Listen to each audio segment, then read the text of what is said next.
Shalom a todos los hermanos, bienvenidos una vez más. Estamos contentos de que se conecte aquí con nosotros el estudio del el cristianismo a través de la historia. Estamos viendo... no me deja aquí. Ok. Estamos viendo el cristianismo a través de la historia, en la cual hemos estado ya viendo varias cositas que nos ayudan a entender un poquito lo que está pasando a través de lo que se conoce como el cristianismo, lo que se conoce como lo que conocemos hasta el día de hoy como lo que es el cristianismo. Entonces vamos a estar viendo algo bien interesante el día de hoy. En cuanto a lo que hemos visto para poder entender un poquito más, ya estamos entrando a lo que es el año, el siglo segundo, el año 200, y vamos a entonces a ver varias cosas interesantes que están pasando. Déjeme, si usted tiene ahí en la pantalla, usted está viendo algo de lo que ya hemos hablado, y por ejemplo dice ahí cronología histórica antes del Mesías. Solamente le voy a dar un poquito de historia de lo que hemos hablado hasta ahorita. En el año 250, antes de la era común, se creó la versión de la Biblia, la Septuaginta, que es la versión en griego, la de los 70, conocida como la Biblia de los 70, la cual es una traducción del texto hebreo al griego, escrita por 70 escribas, y ya hemos hablado mucho acerca de esto. Dice 70 escribas, es una traducción en griego koine de los textos hebreos y arameos, el Tanaj o Biblia hebrea. El judaísmo antes de Mashiach, antes de Cristo y después de él, estaba dividido en varias sectas o grupos. Estos tenían diferencias políticas y en la interpretación de la Torá. Ya lo vimos, varias sectas. En el año 175 antes de la era común, durante la era de los macabeos, que viene a ser durante el tiempo de Hanukkah. Luego de esto surgen los diversos grupos en el judaísmo: fariseos, saduceos, esenios, celotes, samaritanos, sicari, y todos dentro del judaísmo. Había muchas ramas, y siempre todo hay que considerar que cuando decimos judaísmo, tenemos que ver, porque dentro del judaísmo estaban los fariseos, saduceos, los esenios, los celotes, estaban los samaritanos, estaban los sicaris, y más adelante, como ya hemos visto, van a estar los del camino, que son los creyentes en Yeshua, a los cuales se les consideraba también como una secta del judaísmo. Así es que esto es importante, porque a veces decimos, no, pero a Yeshua, Jesús atacaba el judaísmo. Bueno, ¿a quién atacaba? A los fariseos. Y dentro de los fariseos estaba la casa de Giliel, la casa de Shammai. ¿A quién estaba atacando? A los saduceos, los esenios, los celotes, los helenistas. Había todos estos grupos. Así es que es importante entender todas estas cositas. Los saduceos eran la clase de poder que contaba con las riquezas. Según Flavio Josefo, eran como 10,000 saduceos, y aunque era la minoría en el Sanedrín, no obstante, eran quienes dominaban las esferas de poder. Y ya le voy a mostrar más adelante esto que es bien importante. Se lo voy a mostrar ahorita más adelante con Antigüedades de los Judíos, el libro de Josefo. En el año 142 antes de la era común, Judea alcanzó la independencia del dominio griego. Los macabeos comenzaron a gobernar y se impusieron. El sacerdocio del templo buscaba un descendiente de David para reinar, pero los macabeos se mantuvieron en el poder. En esta realidad es que surgen los saduceos. Los sacerdotes originales del templo fueron asesinados y otros huyeron al desierto, a la región de Qumran, y de ahí nacen los esenios. Huyeron de la corrupción y la contaminación del sacerdocio y se apartaron al desierto para santificarse y guardar la Torá. Ahí se originan los escritos del Mar Muerto o del Qumran. Y usted se preguntará, como ya vimos la vez pasada, Juan el Bautista era esenio, su papá Zacarías era esenio, y por eso Juan prefería estar en el desierto y él habitaba en el desierto. Así es que todos estos detallitos son importantes. En medio de todo esto surge el rabinato como una respuesta para enseñar la Torá e interpretarla para el pueblo. Aquí comienza el distanciamiento del movimiento saduceo. Los rabinos representan una autoridad libre sobre la interpretación de la Torá en contra de la interpretación de los saduceos. Entonces, los rabinos comenzaron a formar grupos en diversas ciudades y aquí nacen las sinagogas. Bueno, las sinagogas, nacen las sinagogas. Esto dio inicio al movimiento farisaico. Había otro grupo llamado los elotes, que eran en realidad fariseos ultranacionales que querían ir a la guerra para establecer el reino y que el Mesías reinara. De estos elotes salen los llamados sicarios. Estos andaban armados con una daga o cuchillo, en hebreo sica, de ahí viene la palabra sicario, y cuando veían a un saduceo, lo apuñalaban y lo asesinaban. Eran salvajitos. Ok, pasamos más adelante.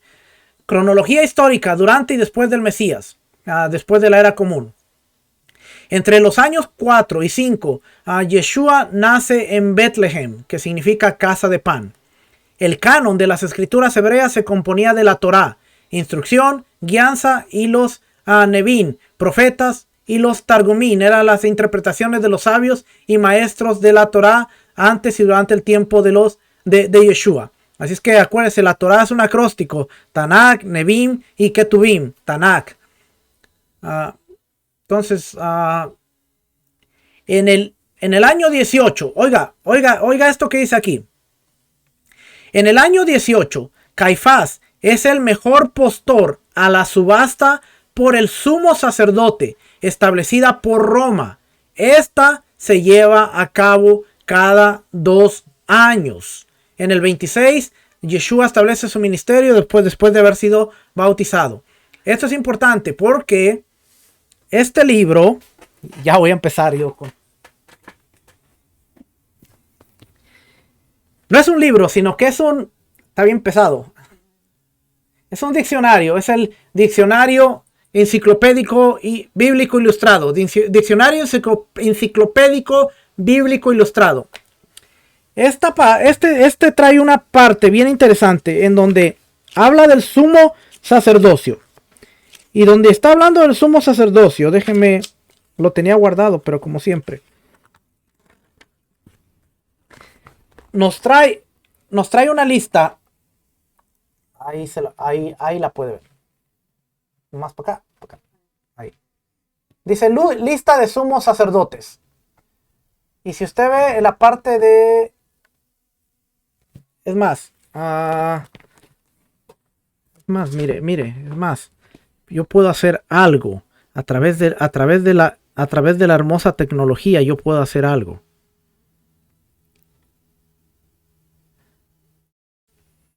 A través de la hermosa tecnología yo puedo tomar esta foto que tengo aquí.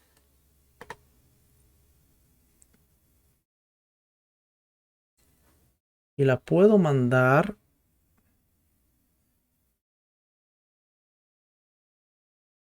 La puedo mandar aquí a mi computadora.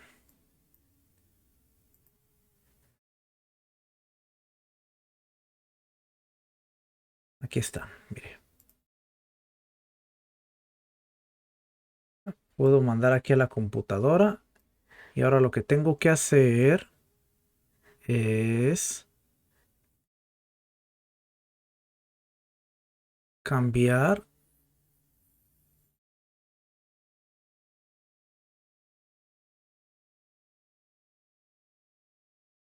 Si le quito este de aquí, le quito este de aquí.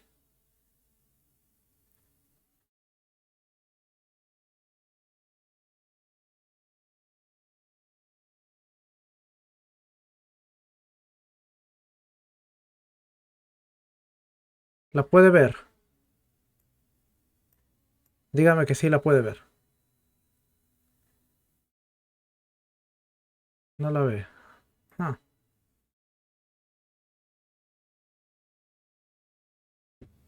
¿Y ahora? ¿Mm? ¿Y ahora qué ve? La Biblia. No, yo no quiero que vea la Biblia.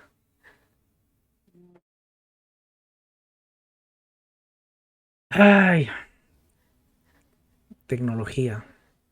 Yo sé que la puede ver.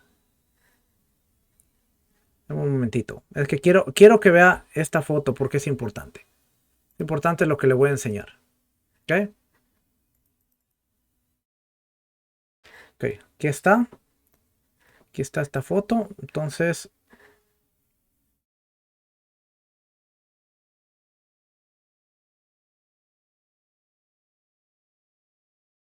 yo sé que lo iba a lograr.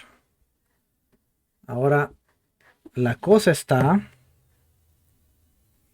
La cosa está en que usted vea...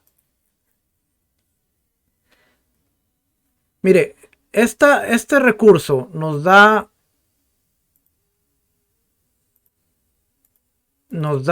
Déjeme ver... Que no los...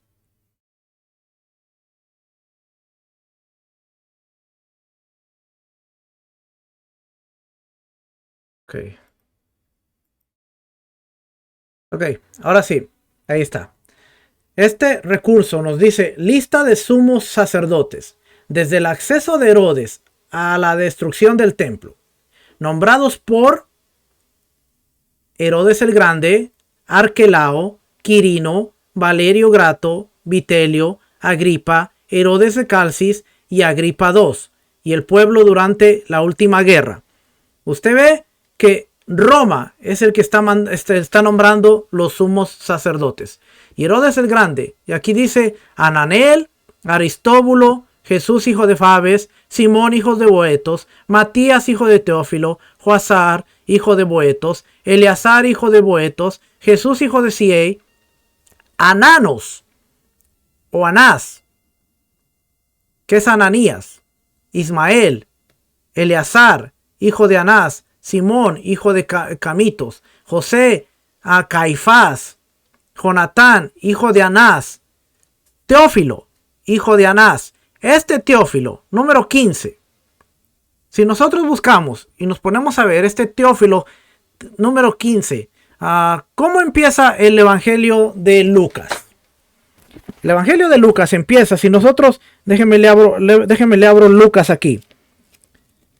Siempre aprendemos un montón de cositas. Cuando nos ponemos a estudiar, aprendemos un montón de cositas y a veces cosas que no teníamos programadas, las aprendemos. Pero fíjese, puesto que ya muchos han tratado de poner en orden la historia de las cosas que entre nosotros han sido ciertísimas, tal como nos los han enseñado los que desde el principio lo vieron con ojos y fueron ministros de la palabra, me ha parecido también a mí, después de haber investigado con diligencia todas las cosas desde su origen, escribírtelas por orden, oh excelentísimo Teófilo. ¿A quién le está escribiendo Lucas? Cuando dice excelentísimo Teófilo, le está escribiendo a este sumo sacerdote. El Evangelio de Lucas y el libro de Hechos son cartas dirigidas a el sumo sacerdote hijo de Ananías.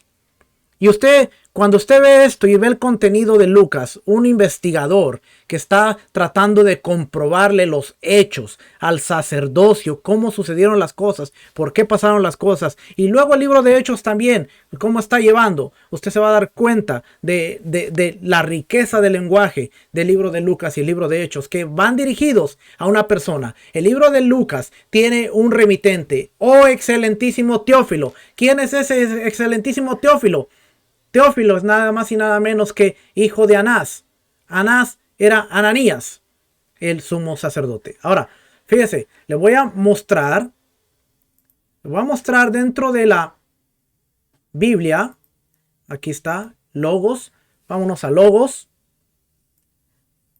Y aquí dentro del Logos vamos a ver este recurso que vamos a ver primero este. Nuevo Diccionario Ilustrado de la Biblia. Dice Anás. Formas abreviadas de Ananías. Personaje nombrado nombrado sumo sacerdote por Cirenio.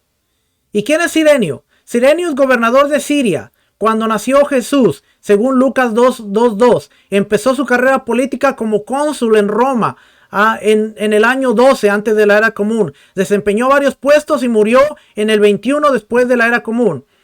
Lo dicho en Lucas 2:2 presenta uno de los problemas más interesantes y más difíciles de la Biblia en cuanto a la fecha del nacimiento de Jesús. Dice, en este primer censo se hizo siendo Cirenio gobernador de Siria.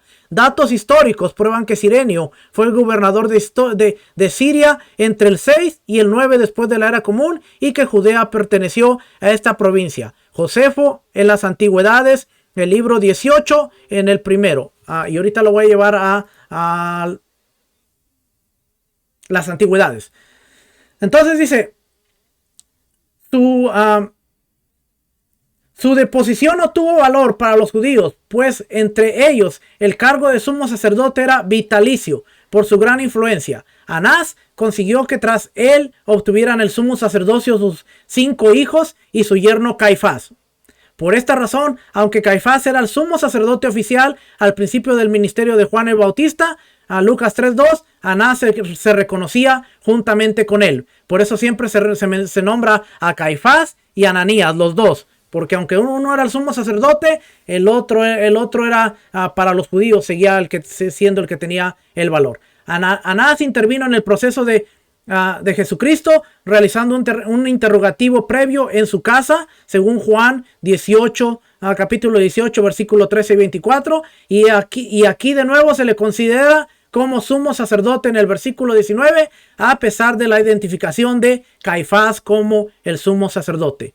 Como tal, aparece por tercera vez interrogando a Pedro y a Juan en Hechos capítulo 4, versículo 6. Y el sumo sacerdote Anás y Caifás y Juan y Alejandro y todos los que eran de la familia de los sacerdotes. Ve cómo dice Hechos. Después vamos a ver lo que dice. Este es Nuevo Diccionario Bíblico Certeza. Anás o Ananos, hijo de Set, fue designado sumo sacerdote en el año 6 después de la era común y depuesto en el 15 después de la era común. En el Nuevo Testamento sigue refiriéndose a él como sumo sacerdote después del 15 de la era común. La razón puede ser una de las tres siguientes. Primero, si bien los romanos deponían a los sumos sacerdotes y designaban a otros en su lugar, no era el pueblo. Aquí tenemos que entender que a través de estos diccionarios, estas enciclopedias nos están dejando saber que el pueblo no era el que ponía el sumo sacerdocio, sino que ahora era Roma los que quitaban y ponían a los sumos sacerdotes. Y eso es bien interesante porque ahora podemos ver qué valor tenía el sumo sacerdocio para el pueblo, porque Roma era el que realmente designaba quién era el que estaba ahí en su lugar. ¿Okay? Entonces dice, como hoy, dice, la razón puede ser de las tres. Primero, si bien los romanos deponían a los sumos sacerdotes y designaban a otros en su lugar, los judíos consideraban que el cargo era vitalicio, o sea, por siempre. La Mishnah, Joyarot 3:4, dice, el sumo sacerdote en actividad difiere del sacerdote que ha terminado su sumo sacerdocio únicamente en el novillo que se ofrece en el día de expiación y la 10ª parte del efa. O sea que seguían haciendo lo mismo, solamente en el novillo para Yom Kippur y la porción de la efa. Había una diferencia entre lo que era el sumo sacerdote y un sacerdote que había dejado el cargo. ¿Okay? Esa era la única diferencia. Pero en todo lo demás era lo mismo. Segundo, el título de sumo sacerdote se da en Hechos y en Josefo a miembros de las pocas familias sacerdotales de las que proveía la mayoría de los sumos sacerdotes, como también a los que ejercían el oficio como sacerdotal.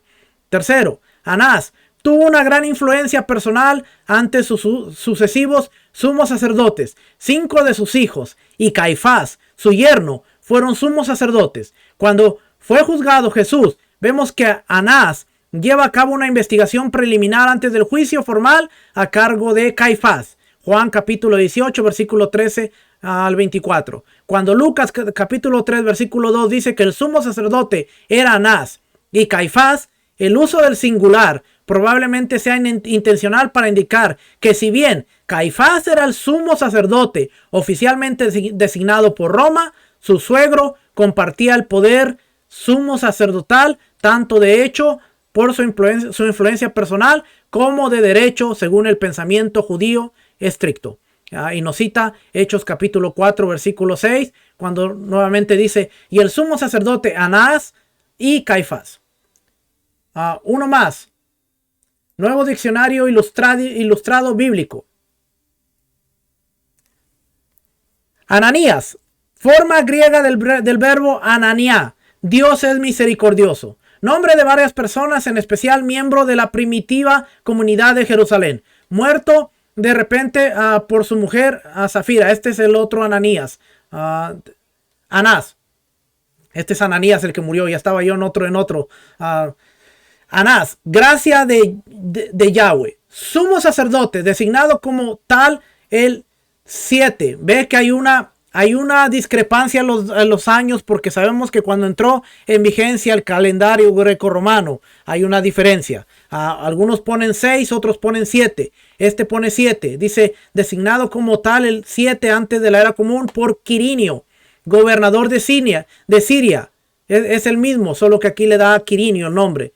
Fue depuesto durante el reinado de Tiberio y fue seguido a cortos intervalos por Ismael, Eleazar, hijo de Ananús o Anás, Simón y José, Caifás, yerno de Anás. Ve, la historia no cambia, siempre están los mismos nombres. Se supone que Anás es llamado sumo sacerdote por cortesía al haber tenido esa posición. El Señor fue llevado ante él primeramente, quizá por ser suegro de Caifás. Josefo relata que los 5 hijos de Anás llegaron a ser sumos sacerdotes y que bajo el último, que también se llamaba Anás, fue martirizado Jacobo, el hermano del Señor. Uno más. Me gusta mostrarle los recursos para que usted vea. Este recurso, este es Antigüedades de los Judíos. Capítulo 10. Libro 10. Los sumos pontífices judíos desde Moisés hasta la guerra de los judíos. No se preocupe, no se lo voy a leer todo, pero para que vea usted. Porque dice desde Moisés. Y aquí nos empieza a hablar desde Moisés, Aarón. Se dice que el primero de todos fue Aarón, hermano de Moisés, quien sirvió al Señor en el sumo sacerdocio. Una vez muerto, lo sucedieron sus hijos y todos sus descendientes, sin excepción, guardaron este honor en su familia. Solo quiero darle varios detalles aquí. Aquí nos da, por ejemplo, aquí nos da dice, después de Aarón, que como hemos dicho fue el primero hasta Pinjas, que recibió el pontificado o el sumo sacerdocio durante la guerra, hubo 83 sumos sacerdotes. Desde el tiempo de Moisés, en que el tabernáculo construido por en honor de Dios se levantaba en el desierto, hasta la llegada a Judea, en donde el rey Salomón edificó el templo de Dios, hubo 13 sumos sacerdotes que ejercieron el cargo en el desierto. Al principio el pontificado se conservaba durante toda la vida. Posteriormente los sumos sacerdotes fueron reemplazados cuando todavía vivían. Estos 13 puestos, que eran los descendientes de los hijos de Aarón, obtuvieron el sumo sacerdocio o pontificado por herencia. Después vamos a brincar a la parte. Después de estos 13 sumos pontífices, lo ejercieron otros 18, sucesivamente desde el reinado de Salomón en Jerusalén hasta que Nabucodonosor, rey de Babilonia, en una expedición contra la ciudad, incendió el templo y desterró a nuestro pueblo a Babilonia. Después sigue hablando del sacerdocio. 70 años después regresan, pero vamos a llegar hasta después empieza Antíoco, antes de Hanukkah. Todo esto por cuestiones del tiempo no se lo voy a leer, pero después viene Alejandro Magno, y quiero llegar a la parte donde dice, aquí está, mire, Herodes, que recibió el poder de mano de los romanos, dejó de nombrar sumos sacerdotes asmonianos. Confirió este honor a gente oscura, que no eran sino simples sacerdotes. Y este es Josefo, un historiador. ¿Qué? Oiga lo que dice. Herodes, que recibió el poder de mano de los romanos, dejó de nombrar sumos sacerdotes asmonianos. Los asmonianos son los que vienen de la casa de los macabeos, los asmonianos. Dice que dejó de nombrar asmoneanos y dice confirió este honor a gente oscura que no eran sino simples sacerdotes, con excepción de uno solo, Aristóbulo. Este era el nieto de Hircano, el que fue hecho prisionero por los partos. Herodes le dio el sumo pontificado y se casó con su hermana Mariane, para conquistarse el favor del pueblo, gracias al recuerdo de Hircano. Luego temeroso al ver que todos sentían inclinación por Aristóbulo, lo hizo ahogar en Jericó mientras nadaba, como lo hemos ya explicado. Oiga, este es el sumo sacerdocio en la época durante Yeshua. Estaba contaminado. No por nada Yeshua viene y les tumba las mesas. No por nada viene Yeshua y le dice fariseos hipócritas. No por nada viene y Yeshua tenía una guerra. ¿Por qué? Porque estaba lidiando. A los suyos vino y a los suyos no lo recibieron. Pero no estaba hablando del pueblo judío, sino estaba hablando de los líderes. Y ahora estamos viendo a través de Josefo, que dice, lo mandó a ahogar, lo ahogó en Jericó mientras nadaba. Como ya lo hemos explicado, en adelante ya no confió el sumo pontificado a ninguno de los descendientes de los asmoneos. La conducta de Herodes fue imitada en lo referente a los pontífices por Arquelao y sus hijos, y más adelante por los romanos que se adueñaron del poder en el país de los judíos. Desde el tiempo de Herodes hasta que Tito tomó e incendió la ciudad y el templo en el año 70, cuando fue destruido, hubo en total 28 pontífices. Y en el tiempo de estos pontificados alcanza a 107 años. Algunos de ellos gobernaron bajo el reino de Herodes y su hijo Arquelao. Después de la muerte del último, el gobierno fue aristocrático, pero los sumos pontífices tuvieron la dirección del pueblo, y con esto hay suficiente sobre los sumos pontífices. Mire, ahora estamos viendo a través de Josefo que él está relatando que Herodes dejó de nombrar a la familia de los asmoneanos, sumos pontífices, sumos sacerdotes, y él le dio el sacerdocio a gente oscura. Si nosotros investigamos la vida de Ananías, de Caifás, de sus hijos y de todo lo que ellos habían hecho durante el templo y durante aún el tiempo de Yeshua, usted va a entender un poco más por qué Yeshua les tumba las mesas, que no era por cierto, no era en el templo, sino era a un lado de lo que era el templo, fuera, en los patios externos, en lo que se conoce como el pórtico de Salomón. Y para conocer todo eso, tenemos que entender la Mishnah y tenemos que ver cómo se llevaban a cabo las ofrendas. La gente no llegaba con sus animales al templo, sino había un protocolo, había todo lo que se hacía, y ellos prácticamente eran dueños del bazar, en donde se compraba la harina, el aceite, el vino, los animales, y por eso no había un control en lo que se daba al cojo, se daba al tuerto, se daba lo que fuera, porque ellos ganaban, ellos habían hecho un montón de cosas, porque ellos estaban en control. Ellos controlaban lo que era el sumo sacerdocio. Bien interesante esta parte. Así es que vamos a regresar. Solo quería ponerle un poquito del contexto de todo esto para que usted viera cómo todas estas partes podemos corroborarlas en lo que estamos hablando. Así es que si regresamos a la parte esta, vamos a ver entonces qué dice. Ahora usted entiende. Déjeme ponerle por aquí la parte esta de aquí. Ahí está. Entonces, usted entiende por qué dice aquí, en el 18, Caifás es el mejor postor a la subasta por el sumo sacerdote establecida por Roma, y esto se llevaba a cabo cada 2 años. En el 26, Yeshua establece su ministerio después de haber sido bautizado. En el 30, voy haciendo un resumen rápido de lo que ya hemos hablado. En el 30, la muerte y resurrección del Mesías, Yeshua HaMashiach. La tradición habla de cientos de sepulcros que fueron abiertos, interpretando Mateo 27, 51 y 53, donde dice que los sepulcros se abrieron cuando él resucitó. En el verano del año 30, es Shavuot, y 8,000 judíos habían recibido al Mashiach en el primero y segundo mensaje de Pedro. Los 2 mensajes en el día de Shavuot de Pentecostés, y unos días después, primero 3,000 y después 5,000. Ya había 8,000 judíos. En el año 37, Esteban es el primero en ser martirizado. Vimos mucho de la historia de Esteban.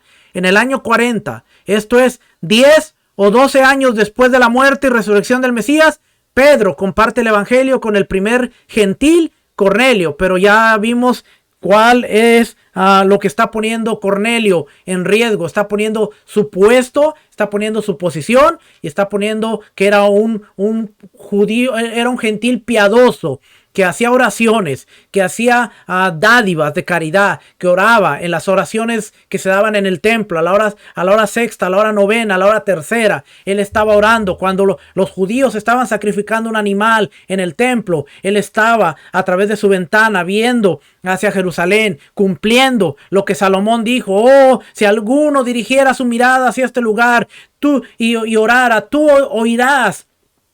¿Y qué le dice el Padre a través del ángel? Tus oraciones y tus limosnas han sido recibidas. ¿Ve cómo está conectado? Salomón ora y dice que cualquier persona que ore con su vista dirigida a este lugar, tú le puedas oír. Y cuando se le aparece el ángel a Cornelio, le dice: Cornelio, tus oraciones y tus limosnas han sido llevadas delante del trono del Padre. ¿Ve? Entonces no solamente era un judío, un gentil. El evangelio llegó a los gentiles. Sí, tenemos que ver la vida de Cornelio. No solamente era un gentil por ser un gentil, que era el gentil que con su vida pecaminosa y toda le llegó el evangelio. No, hay una gran diferencia. ¿Ok? Seguimos. En el año 42, Jacobo es martirizado bajo la persecución de Herodes Agripa. Fue decapitado. Jacobo, el hermano de Juan, Hechos capítulo 12, versículo 2. En el 42, más o menos 12 años después, el rabino Shaul de Tarso, el apóstol Pablo, se convierte a la secta de los del camino. No se convierte al cristianismo, se convierte a la secta de los del camino. De acuerdo a lo que él dice después, se retira por 3 años y se va a Arabia. Gálatas 1:17. Le toma 6 años ser introducido por Bernabé a los líderes de la iglesia y ser comisionado a los gentiles. En el 48, Jacobo, el medio hermano de Yeshua, el primer nací, el príncipe del Sanedrín mesiánico de la edad en Jerusalén, le escribe a los judíos que creyeron para instarles a convivir con los hermanos gentiles que estaban creyendo en el evangelio, la Besorá, el evangelión. Este es Hechos capítulo 15, el concilio de Jerusalén, que ya vimos que en el concilio de Jerusalén no dice los gentiles no van a guardar la Torá, sino que dice que se abstengan de ídolos, de comer sangre, de impurezas sexuales, porque ellos tienen a Moisés en cada Shabbat que les es leído en las sinagogas. Queriendo dar a entender que todos aquellos que iban a venir a recibir la Torá o la Besorá o el Evangelión, las buenas nuevas, iban a entonces después llegar a las sinagogas a guardar el Shabbat y aprender la ley y la Torá de Moisés en cada Shabbat. Es una forma bien distinta de ver Hechos 15. En el 49, todos los judíos son expulsados de Roma por Claudio, incluyendo Aquilas y Priscilas. Hechos capítulo 18, versículo 2. Y ahí es donde empieza el gran problema en la iglesia de Roma. Se deterioraron las relaciones entre los gentiles y judíos y se encaminaron los eventos a la violencia y al odio de los romanos hacia los judíos durante los próximos años. Por tal razón, Besorá, un buen reporte a la batalla ganada, se convirtió en locura para los goyim, los gentiles, debido a que era una secta de un pueblo conquistado que batallaba por desestabilizar la paz romana para buscar su libertad. Primera de Corintios 1:23. En el año 50 se establece el concilio de Jerusalén, y se acuerda que los gentiles no necesitaban ser circuncidados para redención, debido a que el Brit Milá era una señal física del compromiso y la obediencia a Elohim. La circuncisión en ese sentido atentaba contra la aceptación del evangelio de la redención. Hechos capítulo 15 tiene que ver con la circuncisión. No necesitan la circuncisión para salvación, Porque la circuncisión es un compromiso. Una vez que tú recibiste la redención, tú vas entonces a decidir si tú quieres serle fiel a través del pacto dado a Abraham, que es la circuncisión, pero es una decisión muy personal. Hermanos, hasta el día de hoy, la circuncisión no debe ser obligatoria y la circuncisión no debe ser forzada por ninguna persona, ya que una persona que se circuncida porque alguien lo está obligando, porque alguien lo está hostigando, porque alguien le está diciendo que lo tiene que hacer y no hay una circuncisión del corazón, no sirve y es vana. Para que una persona pueda llegar a ser circuncidada y pueda tener una validez, tiene que haber una circuncisión del corazón. Y la circuncisión del corazón es entender que es un pacto entre tú y Dios. Un pacto de obediencia, fidelidad, de que tú vas a ser un representante de guardar la Torá. Y entonces, después tú vas a decir, yo quiero dar el siguiente paso. Y ese era el gran problema que tenían en la iglesia del primer siglo. Que algunos de los judíos decían, no, tú tienes que circuncidarte, tú tienes que hacer todas estas cosas para entonces obtener la redención. Y en el concilio se dice, no, eso no va a ser así. No es un requisito, porque sois salvos por gracia. Y ese es un don inmerecido. Pero tampoco se dice, no se van a circuncidar. Solamente se dice, es un proceso que se les va a dar. Más adelante ellos van a recibir la circuncisión, pero no es obligatorio para que ellos entren al convenio de la Torah. ¿Okay? So, leemos Hechos 15 de esa manera y usted va a ver algo bien diferente. ¿Okay?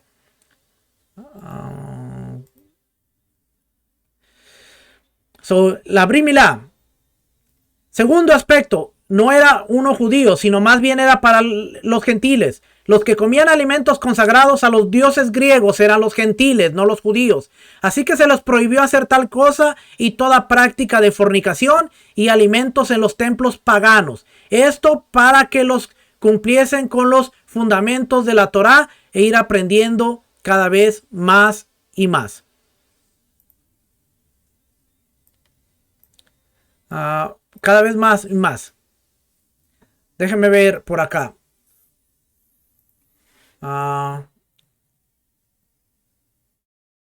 En el año 51, Pablo escribe la carta a los tesalonicenses en Corinto.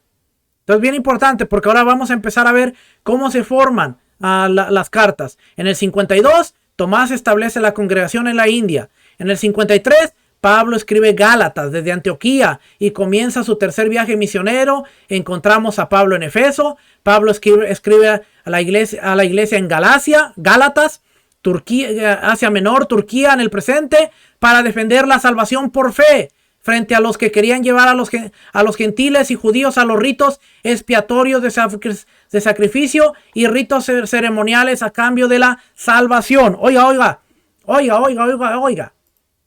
El libro de Gálatas está en el contexto no está hablando de la salvación, pero está hablando de la justificación. Y no tiene nada que ver con la Torá, sino los requisitos que estaban dando. Y por eso viene el encuentro de Pablo cuando Pedro vino, pero vinieron unos de la secta de los judaizantes, ya no quiso comerlos con los gentiles y todo este pleito que tenían.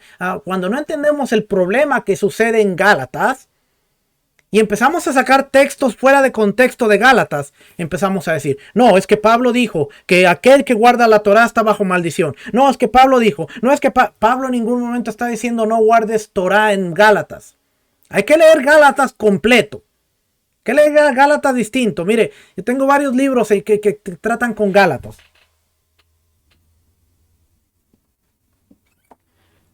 Este librito es un librito escrito por Steve Salter.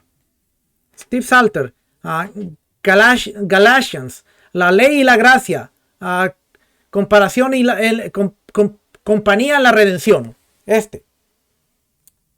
Trata de lo que es el libro de Gálatas. Déjenme le digo por aquí. 160 páginas nada más. No son muchas, 160 páginas. Pero trata de un tema que empieza desde el primer capítulo hasta el último capítulo y trata un tema en toda la carta de Gálatas. No podemos sacar un versículo de Gálatas y decir, Pablo dice esto en esto, pero ¿cuál es el contexto? ¿Y cuál es lo que se está hablando? Y aquí nos dice este documento que les estoy enseñando. Pablo escribe Gálatas desde Antioquía y comienza su tercer viaje para defender la salvación por fe, frente a los que querían llevar a los gentiles y judíos. No solamente a los gentiles, sino dice a los gentiles y judíos, a los ritos expiatorios de sacrificios y ritos ceremoniales a cambio de la salvación. Recordemos que los sacrificios en el templo en Jerusalén estaban activos debido a que el templo no fue destruido hasta el año 70 de la era común. Pablo mismo continuó guardando la Torá, los ritos y las ceremonias, siempre y cuando no fueran presentadas a los gentiles como el medio para obtener salvación. La Torá y los mandamientos deben ser guardados como resultados de que ya somos salvos por fe en el Mesías y no para ser salvos. Por eso cuando la gente dice, no, pero si yo soy salvo por gracia, ¿por qué tengo que guardar los mandamientos? Por eso, porque eres salvo por gracia, tu vida tiene que ser una vida en agradecimiento, en honor al Rey. ¿Y cómo debe ser esa vida?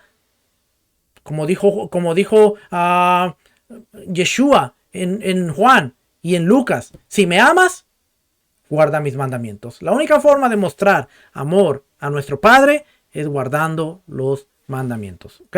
Así es que déjenme terminar por aquí. En el año 51 al 55 comienzan las escrituras de los primeros libros que formarían las escrituras del Brit Hadashah o el Nuevo Pacto. Entre los años 30 y 50 solamente los creyentes, tanto judíos como gentiles, utilizaban la Torá. Pentateuco, Nevim, algunos libros, Megilot, las escrituras hebreas que no son Torá ni Nevim, incluyendo los Tehilim, los Salmos.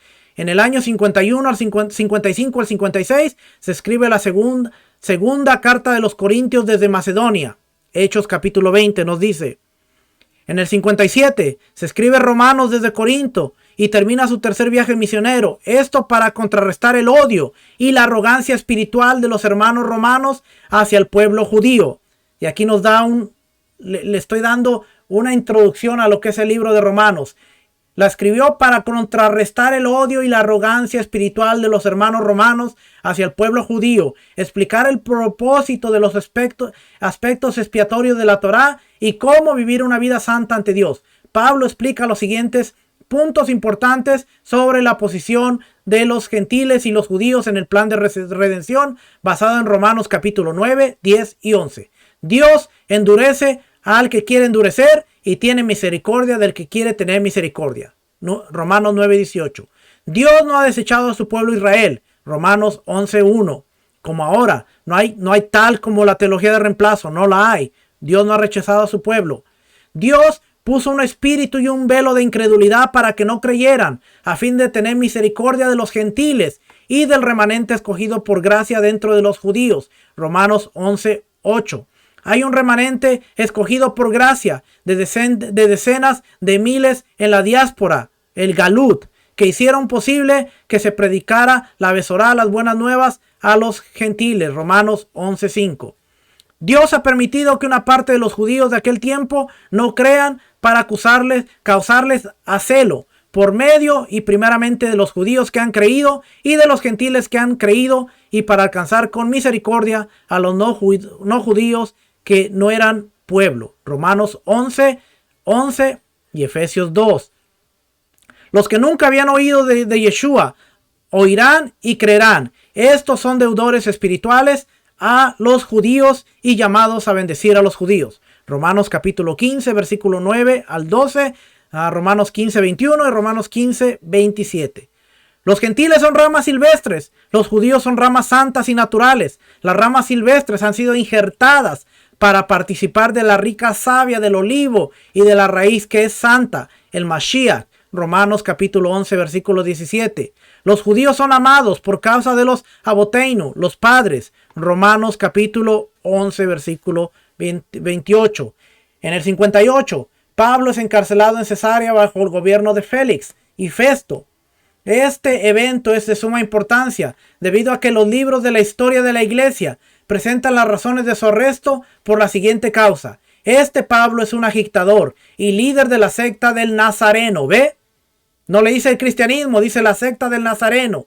Quiere decir que aún la historia de la iglesia acepta que el cristianismo en su comienzo tenía una característica muy hebrea. Estas se perdieron debido al odio de los padres de la iglesia en contra de lo que fuera, en contra de todo lo que fuera de carácter judío. Hechos capítulo 24, versículos 5, 14 y 18. En el 58 se escribe el primer evangelio por Juan Marcos desde Roma.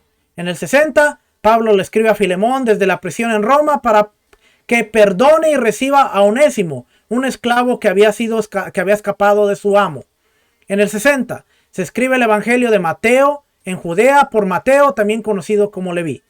Entre el 60 y el 62, el médico escribe en Cesarea el primer tratado encomendado por un senador romano llamado Teófilo, que esa parte ya se la expliqué, que es un sumo sacerdote. Es un trabajo investigativo sobre los eventos cronológicos de la vida y ministerio de Yeshua HaMashiach. También completa su segundo tratado para Teófilo de Cesarea y Roma sobre la historia de la congregación de testigos en el Mesías Yeshua. Este se conoce como Hechos de los Apóstoles. En el 60 al 64, Pablo escribe Efesios desde la prisión en Roma. En el 60 a 64, Pablo escribe a los Colosenses desde la prisión en Roma con el propósito de atacar y combatir herejías del gnosticismo. Marción y todos sus secuaces vienen aquí incluidos. En relación a la naturaleza de Yeshua HaMashiach, estos afirmaban que Yeshua era un ángel y que no había venido corporalmente. Entre el 60 y 64, Pablo escribe a los filipenses desde la prisión en Roma para expresarles gratitud y amor por su apoyo hacia su persona. En el 60 al 69, un autor desconocido escribe Hebreos, destinado a todos los judíos que habían creído en Yeshua como Mashiach. Su fin es exhortar a los creyentes hebreos a permanecer en la fe, convenciéndoles que los sacrificios y el orden sacerdotal de Yeshua por Melquisedec era superior al sistema del templo, el cual era subastado por Roma cada 2 años y el cual tenía un sumo sacerdote puesto no de acuerdo al orden de Sadoc. Ahora usted me entiende por qué he estado hablando de Hebreos las últimas 3 semanas. Desde el final de los tiempos de los Macabeos, este no era un libro destinado para los gentiles, aunque podemos aplicar sus enseñanzas a ambos pueblos, el gentil y el judío. Del 60 al 95, Judas escribe en contra de las corrientes heréticas. Lea la carta de Judas y vea qué sistema está atacando. Los gnósticos, los grecos romanos. En el 62, Jacobo el justo, el mediano hermano de Yeshua, es asesinado por una multitud de judíos que estaba en contra de su mensaje en el templo en Jerusalén. Muere de un golpe en la cabeza. Las relaciones entre Roma y Jerusalén estaban muy tensas. Los hermanos que se reunían en los atrios del templo tienen que buscar otros lugares de reunión. Hay aires de rebelión contra Roma. Bartolomeo fue mártir en Caliana, en la costa de India. Bartolomeo fue depilado vivo y crucificado. Y podemos seguir viendo más. Aquí mire, en el 66, la iglesia en Jerusalén se muda de Perea al norte de Israel para evitar participar de la revuelta judía contra Roma. Antioquía se convierte en el centro de la secta del camino. Son los paganos los que llaman a los seguidores de la secta del camino cristianos. Ellos nunca se llamaron cristianos entre ellos mismos. En el 68, Ignacio, quien es un líder gentil y más tarde el tercer obispo de Antioquía, presenta los primeros indicios claros de separación. Ignacio, que por cierto es considerado uno de los padres de la iglesia. Ignacio da inicio a las enormes diferencias entre la fe que Jesús ordenó y lo que él entendía correcto. Dentro de sus posiciones antijudías, fue Ignacio quien establece que se debía rechazar el Shabbat judío como día del Señor para reemplazarlo por el domingo. Él rechazó todo lo que estuviera relacionado con el judaísmo. Esa es la gran hipocresía del cristianismo católico, debido a que, a pesar de rechazarlo, imitaron el judaísmo en casi su totalidad para incorporarlo dentro de la misa católica. En el 68, Kefa, Petra, Simón, Pedro es martirizado. En el 68, Saulo de Tarso, Pablo es martirizado en Roma. En el 66 al 70, la revuelta contra Roma, Tito destruye el templo y Jerusalén. En el 69, Andrés es crucificado. En el 70, Ignacio de Antioquía, el primer padre de la iglesia, se convierte en el obispo de Antioquía de Siria. En el 72, Tomás fue apuñalado en la India. En el 71 se inaugura el Coliseo romano.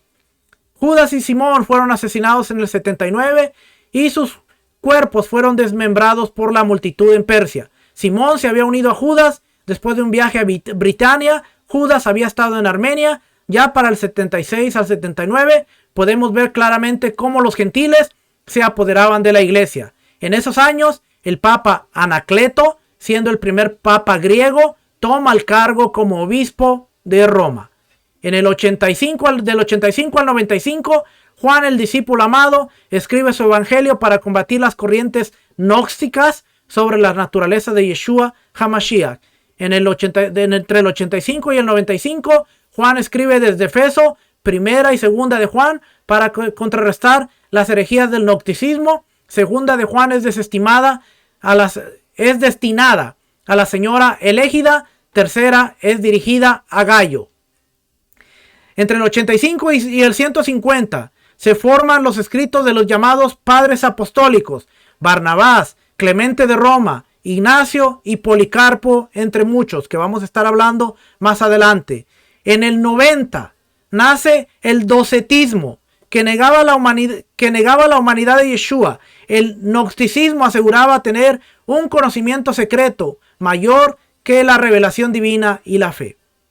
En el 90 el evangelio había llegado a Egipto por Marcos, Sudán, el eunuco etíope, Armenia, Tadeo y Bartolomeo, a Francia, Italia, Alemania, Inglaterra, Irak, Irán, Grecia, Yugoslavia, Bosnia, Croacia, Asia Menor, Albania, Libia, Tunasia, que es África. En el 96 Juan escribe revelaciones desde la isla de Patmos sobre el testimonio de Yeshua HaMashiach. En el 100 muere Juan. Muere Juan de muerte natural en la isla de Patmos. En el 125 se expande el gnosticismo. Y en el 132 al 135 surge la segunda revuelta judía contra Roma. El rabino Akiva proclamó a Bar Kokhba, hijo de la estrella, como el Mesías. Los judíos aceptaron a Bar Kokhba como el Mesías. Jerusalén es destruida y comienza el exilio. Hasta mayo de 1948 hubo una revuelta de liberación de los padres judíos. Vamos a parar aquí porque después sigue aquí. En el año 144 surge Marción. Y él es quien llama por primera vez y divide las Sagradas Escrituras en Antiguo y Nuevo Testamento. Marción escribió un libro llamado Antítesis, el cual fue destruido por Roma. El pensamiento de este era el siguiente: para que los romanos no nos crean judíos, tenemos que tomar una decisión. Tenemos que eliminar el Antiguo Testamento porque la Biblia hebrea es peligrosa. Si leemos la Biblia hebrea, entonces seríamos judíos. ¿Suena parecido a eso? Muchos de los predicadores, maestros, evangelistas están predicando a Marción ahora. Si tú lees el Tanakh, si tú lees el Antiguo Testamento, eres un judío.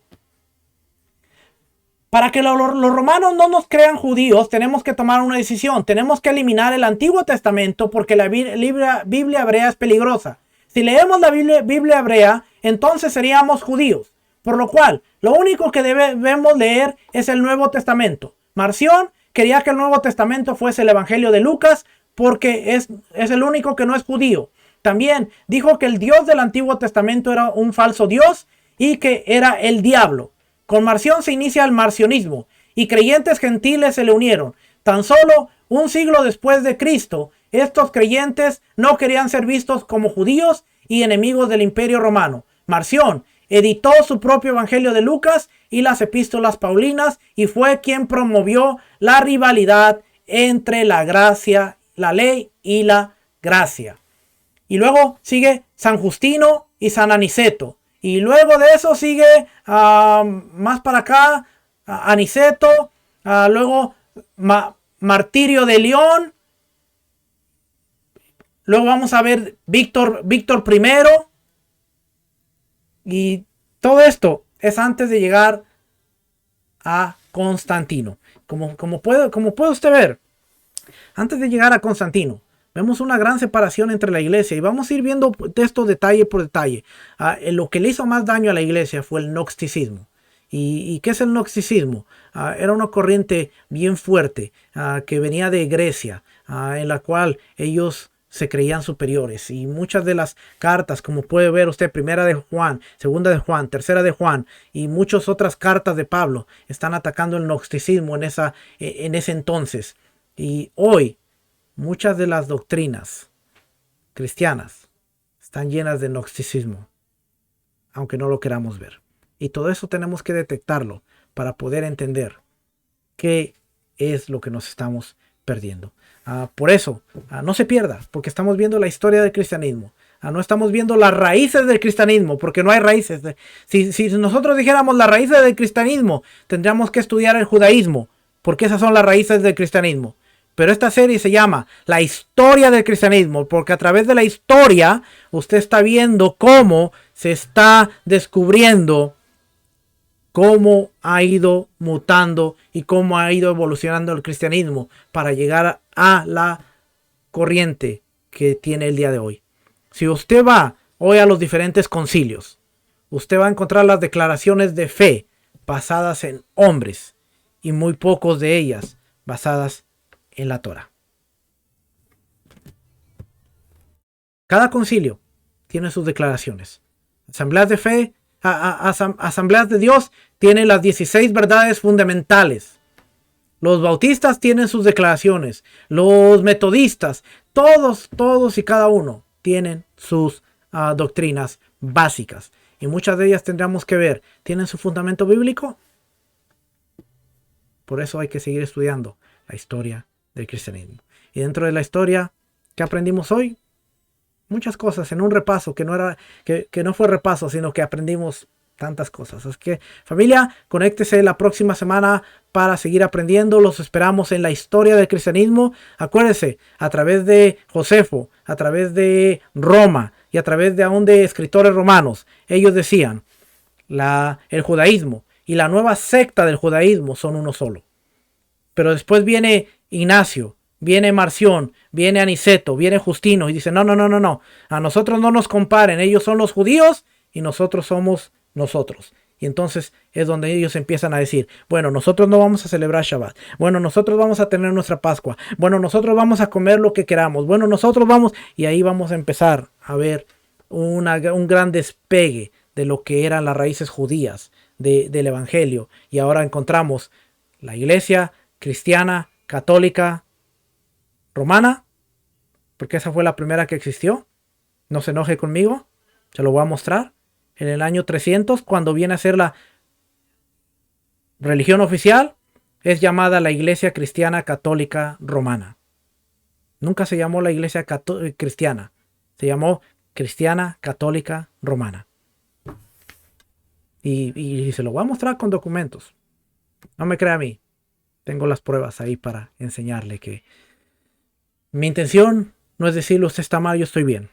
No, mi intención es decirle hay documentos históricos que a veces no hemos considerado para realmente ver y darle una auditoría a la base de nuestra fe. ¿Por qué estamos creyendo lo que estamos creyendo? ¿Y por qué seguimos lo que estamos siguiendo? ¿Alguna vez nos hemos puesto a pensar en esto o tenemos que evaluarlo? Familia, nos estaremos viendo la próxima semana para seguir estudiando juntos. Gracias por haberse conectado y nos estaremos viendo. Shalom, bendiciones.